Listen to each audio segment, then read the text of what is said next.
Nuestras comunidades son muy pequeñas, están cada vez más envejecidas y tienen un comportamiento estacional muy marcado.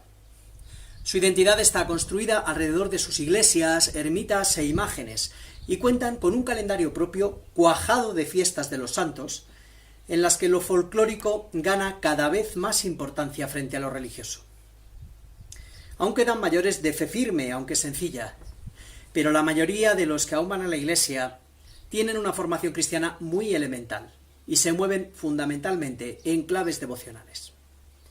Los pocos jóvenes y los nuevos habitantes de los pueblos están, en su gran mayoría, completamente secularizados. Muchos recuerdan aún al cura viviendo en el pueblo, cuando todos los días había misa y rosario y las campanas marcaban la vida cotidiana. De la noche a la mañana pasaron a abrir solo la iglesia para la misa dominical y tiempo después para la celebración de la palabra. Ahora ven cómo se cierran muchos templos, esta vez no por falta de curas, sino de feligreses. A nuestra generación le ha tocado vivir el final de una lógica parroquial surgida en la Alta Edad Media para asistir a los cristianos que vivían en el campo, que funcionó sin apenas cambios durante 1000 años. Si queremos que la fe sobreviva en nuestra tierra, tendremos primero que reconocer que los diversos enfoques pastorales que se han desarrollado en las últimas décadas, aunque llenos de buena voluntad, no han servido para revertir la situación, sino que probablemente la han agravado. Entonces, ¿qué podemos hacer? Centrarnos en lo esencial y disponernos a abandonar aquello que nos lastre en la travesía por el desierto que estamos emprendiendo. Se acabó el cristianismo de cumplimiento. En una reciente homilía, nuestro obispo don César afirmaba que lo más difícil es la conversión de los buenos, que pueden quedarse en el nivel de los tibios, de quienes dice el libro del Apocalipsis: «Conozco tus obras, no eres ni frío ni caliente. Ojalá fueras frío o caliente.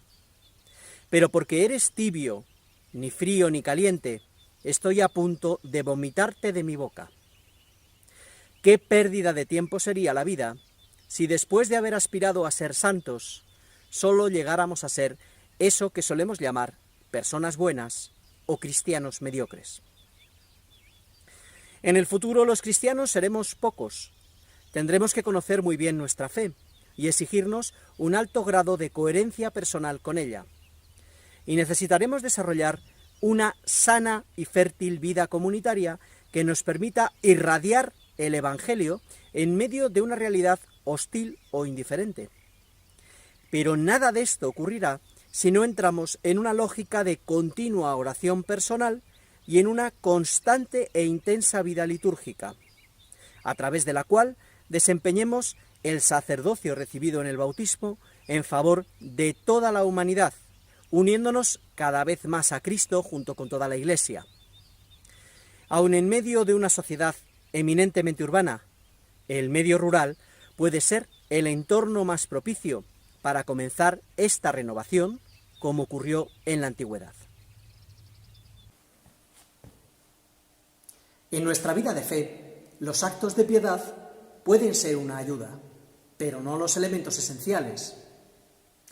En una ocasión, Manuel González preguntó a los feligreses de un santuario mariano si tenían mucha devoción por la Santísima Virgen, a lo que contestaron afirmativamente con gran entusiasmo.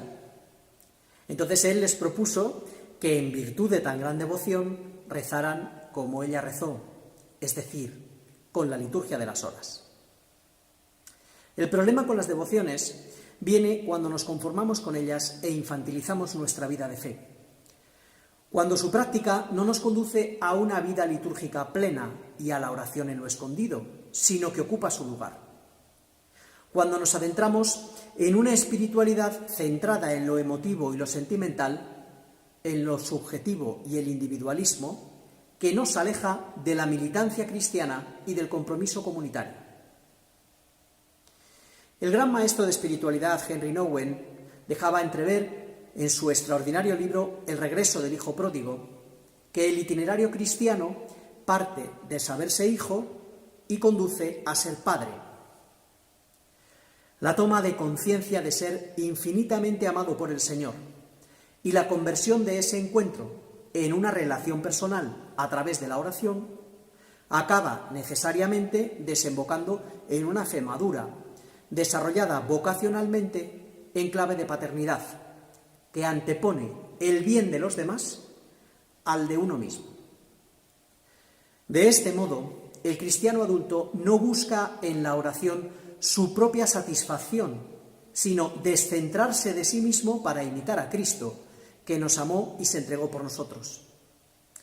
Por ello, el ejercicio del sacerdocio bautismal a través de la liturgia de las horas es un acto de madurez cristiana que sitúa a toda la humanidad como beneficiaria de nuestra oración.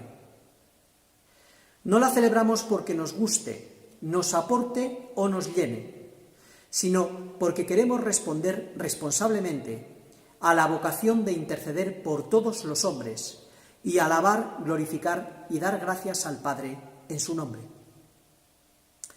Por todo ello, si queremos ser cristianos adultos y que los cristianos del futuro también lo sean, tenemos que priorizar en nuestra vida, en la de nuestras familias y nuestras comunidades, una correcta y completa vida litúrgica que gire en torno a la celebración de los sacramentos y la liturgia de las horas, así como una experiencia de oración personal en las claves que propone Jesús. Luego, en su justa medida, puede haber tiempo para lo devocional. En gran parte de nuestros pueblos no se puede celebrar la misa todos los domingos. La comunidad eucarística deberá asumir tarde o temprano la necesidad de desplazarse para celebrar la misa. Pero los pueblos no tienen por qué dejar de celebrar el resto de la liturgia propia del domingo o de las solemnidades, que es la liturgia de las horas, ya que puede ser dirigida por laicos.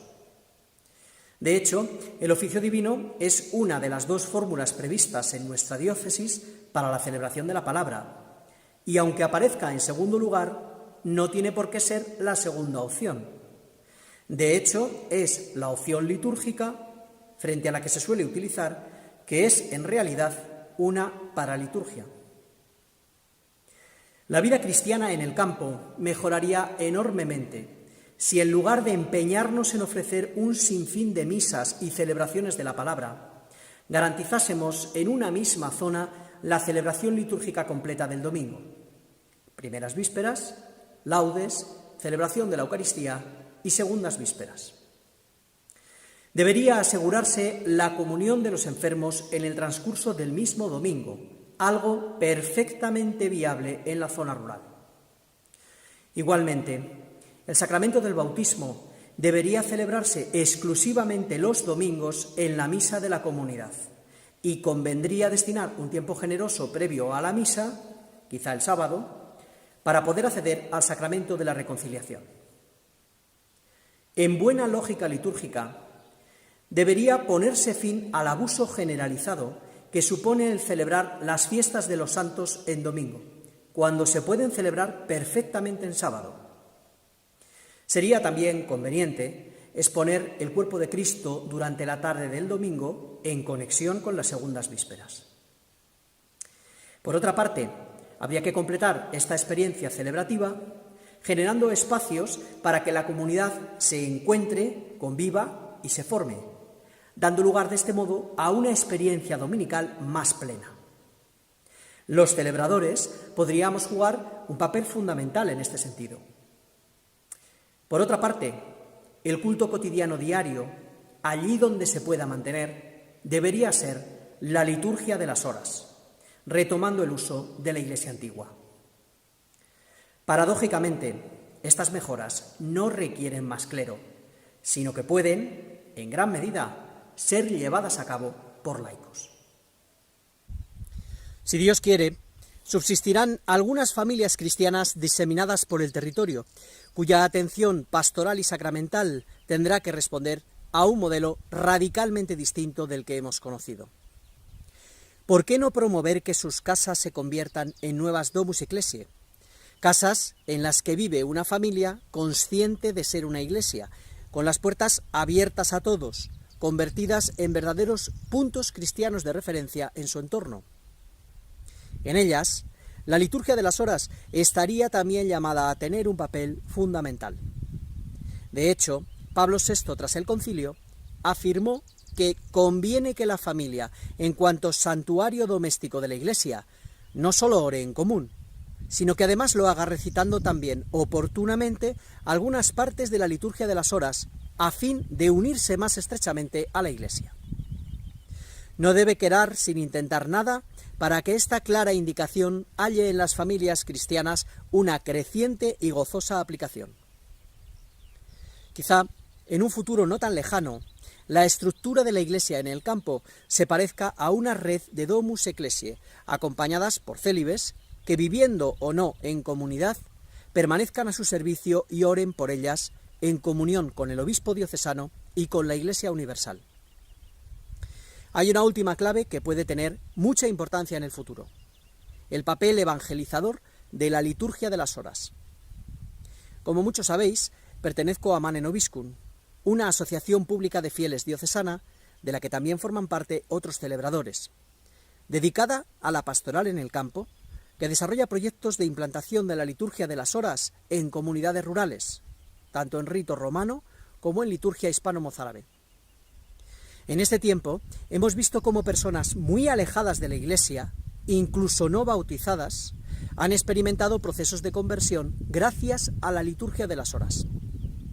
Cuando se lo conté a don César, me dijo que era lógico, porque en la primera Iglesia ocurría algo parecido. Se entraba en contacto con la palabra de Dios y con la oración, y mucho más tarde se producía la incorporación a la vida sacramental. Las causas más relevantes que impulsaron al abandono de la liturgia de las horas por parte de los laicos han desaparecido felizmente. Todo el mundo sabe leer. La liturgia se celebra en lengua vernácula y ya no existen las complicaciones derivadas de un cristianismo masivo. Además, las nuevas tecnologías han puesto gratuitamente la liturgia de las horas al alcance de todos. De hecho, la Conferencia Episcopal acaba de lanzar una aplicación para que las podamos rezar desde el móvil. Por último, hay personas y organizaciones que estamos dispuestas a dar formación y acompañar a quienes lo demanden. Ya no hay excusas. Es el momento. Agradezco especialmente a mi hermano Andrés su inestimable ayuda en la preparación de esta formación. Tanto él como yo y los demás hermanos de Manen Nobiscum quedamos a vuestra entera disposición desde nuestra domus de la Cuesta, que es también vuestra casa, para todo aquello en lo que creáis que nuestra ayuda pueda seros de utilidad. Un abrazo grande a todos y que Dios os bendiga.